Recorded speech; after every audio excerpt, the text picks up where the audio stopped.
সবাইকে ঈদ মোবারক। আজকে বৈরী হাওয়া ছিল। আমরা উপজেলা প্রশাসন সহ আমাদের নেতাকর্মী, এলাকার জনগণ সকলে মিলে একসঙ্গে নামাজ পড়ার জন্য আজকে আমরা উদ্যোগ নিয়েছিলাম একটা বড় মাঠে।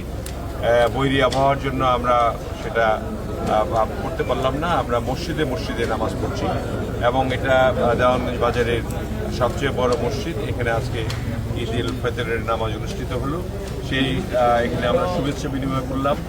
আমি আমাদের প্রশাসনের লোকজন, আমাদের নেতাকর্মীরা, আমাদের সাধারণ জনগণ সবার জন্য আমি শুভেচ্ছা কামনা করেছি, ঈদ মোবারক দিয়েছি এবং আমরা সকলে মিলে যাতে আজকের এই মহিমান্বিত দিনে আমরা রমজানের পরে যে আজকে ঈদ পালন করলাম সেটা যাতে সুন্দরভাবে আমরা মেনে চলি। আগামী দিনগুলিতে রোজার মধ্যে যেভাবে আমরা আচরণ করেছি সেই আচরণটি যাতে আমরা বজায় রেখে বাংলাদেশকে এগিয়ে নিয়ে যাই।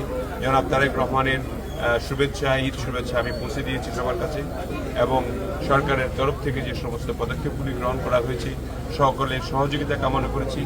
আমি মন্ত্রী পরিষদের একজন সদস্য হিসাবে আমি আশা করি বাংলাদেশের জনগণ একটি ভালো সরকার পেয়েছি এবং প্রধানমন্ত্রীর নেতৃত্বে বাংলাদেশ এগিয়ে যাবে। আমরা এই দোয়া আজকে ঈদের অনুষ্ঠানেও করেছি এবং আমাদের ইমাম সাহেব এই দোয়াটিও করেছেন।